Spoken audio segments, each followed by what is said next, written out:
But some philosophical problems remain as troubling as ever. Take the problem of free will. St. Augustine, St. Thomas Aquinas, these guys all worried about how we can be free if God already knows in advance everything you're going to do. Nowadays, we know that the world operates according to some fundamental physical laws. And these laws govern the behavior of every object in the world. Now, these laws, because they're so trustworthy, they enable incredible technological achievements. But look at yourself. We're just physical systems too, right? We're just complex arrangements of carbon molecules. We're mostly water. And our behavior isn't going to be an exception to these basic physical laws. So it starts to look like whether it's God setting things up in advance and knowing everything you're going to do, or whether it's these basic physical laws governing everything, there's not a lot of room left for freedom. So I might be tempted to just ignore the question, ignore the mystery of free will. Say, oh, well, it's just a historical anecdote, it's sophomoric, it's a question with no answer, just forget about it. The question keeps staring you right in the face. Think about individuality, for example, who you are. Who you are is mostly a matter of the free choices that you make. Or take responsibility. You can only be held responsible, you can only be found guilty, or you can only be admired or respected for things you did of your own free will.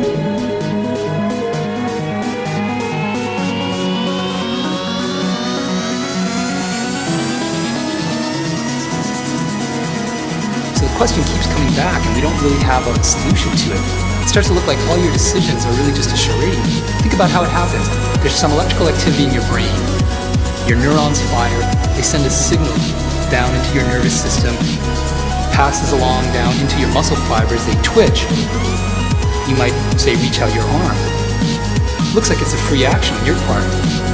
But every part of that process is actually governed by physical law, chemical laws, electrical laws, and so on. So now it starts to look like the Big Bang set up the initial conditions, and the whole rest of our history, the whole rest of human history and even before, is really just sort of the playing out of subatomic particles according to these basic fundamental physical laws. We think we're special. We think we have some kind of special dignity. But that now comes under threat. That's really challenged by this picture. It's not really like that. It's really a probabilistic theory. There's room, it's loose, it's not deterministic. What happens is you have some very small quantum particles, and their behavior is apparently a bit random. They sort of swerve. Their behavior is absurd in the sense that it's unpredictable and we can't understand it based on anything that came before. It just does something out of the blue, according to a probabilistic framework.